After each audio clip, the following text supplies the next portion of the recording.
आज हम लोग पढ़ेंगे गांधी जी का दूसरा महत्वपूर्ण क्षेत्रीय आंदोलन अहमदाबाद मिल मजदूर आंदोलन।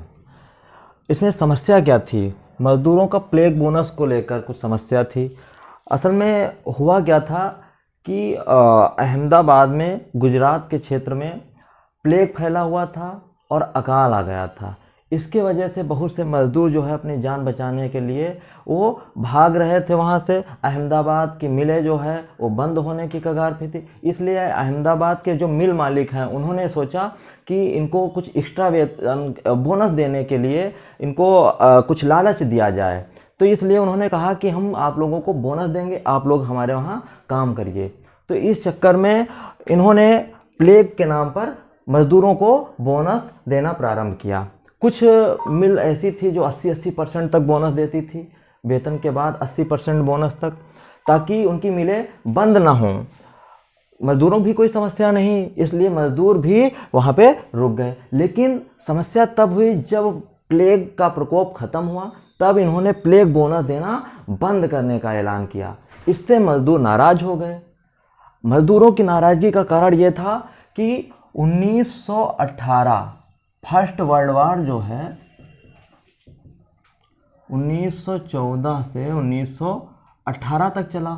विश्व युद्ध खत्म होते होते, विश्व युद्ध समाप्त होते होते महंगाई इतनी बढ़ चुकी थी कि उनका गुजारा उतने में नहीं चलता। अगर बोनस ना मिलता तो उनका खर्चा ही नहीं चलता। इसलिए मजदूर जो है वो कह रहे थे कि भले इसका नाम प्लेग, भाई प्लेग खत्म हो गया तो प्लेग बोनस के बजाय कुछ और नाम रखो, लेकिन ये वेतन के एक्स्ट्रा हमको मिलना ही चाहिए, क्योंकि उतने वेतन में गुजारा हमारा नहीं चलने वाला है। ये समस्या थी।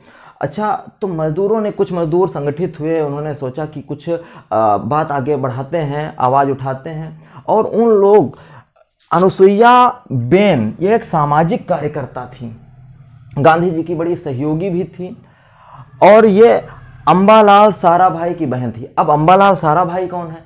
अंबालाल साराभाई ये मिल मालिक थे। मिल मालिक का जो एसोसिएशन था उसके ये हेड थे, अध्यक्ष थे। अंबालाल साराभाई की बहन अनुसुईया बेन जो है वो सामाजिक कार्यकर्ता थी। उनसे मजदूर मिलते हैं। अनुसुईया बेन गांधी जी को एक पत्र लिखती हैं और इसके लिए उन्हें आमंत्रित करती हैं। अनुसुईया बेन ने जब गांधी जी को पत्र लिखा, गांधी जी गुजरात में ही थे, और वो तत्काल वहाँ पे आते हैं और मिल मालिकों से बातचीत करते हैं। अंबालाल साराभाई जो मिल मालिक थे, स्वयं एक मिल मालिक थे, वो गांधी जी के अच्छे मित्र भी थे। गांधी जी ने जब साबरमती आश्रम की स्थापना की थी तब उन्होंने आर्थिक मदद भी की थी।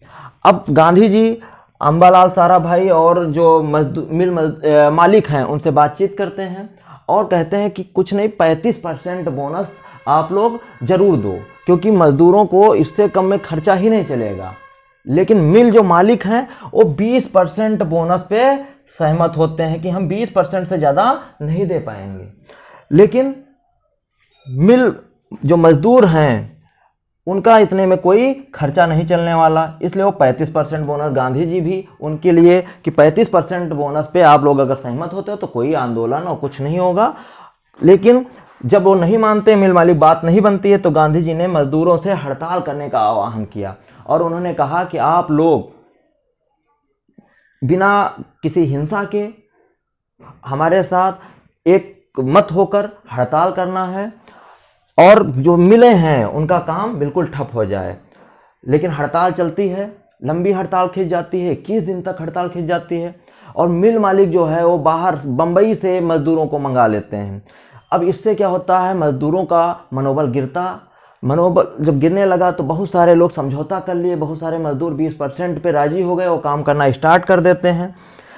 इससे गांधी जी बड़ा नाराज होते हैं और उन्होंने अनशन करने का निश्चय किया। अनशन मतलब भूख हड़ताल, यानी कि जब तक उनकी बात नहीं मान ली जाती है तब तक वो भोजन नहीं करेंगे।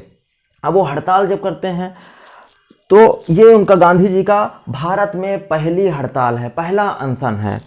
गांधी जी के अनशन की वजह से मिल मालिक भी दबाव में आ गए और गांधी जी को जब अनशन करते देख जो मजदूर गांधी जी का साथ छोड़ के हड़ताल से वापस चले गए थे वो भी पुनः हड़ताल पर आ गए, जिससे मिल मालिकों पर अधिक दबाव पड़ा और उन्होंने एक ट्रिब्यूनल, एक न्यायाधिकरण का गठन किया और उसके हेड बनाए गए आनंद शंकर ध्रुव, यानी वही इस ट्रिब्यूनल के हेड बने। और फाइनली इस ट्रिब्यूनल का फैसला आता है कि 35% बोनस देने का फैसला उचित है, मजदूरों को इतना बोनस मिलना ही चाहिए। इस प्रकार से यह आंदोलन भी गांधी जी का सफल हो जाता है। इस आंदोलन में गांधी जी के सहयोगी रहते हैं अनुसुईया बेन, सरदार पटेल और शंकरलाल बैंकर।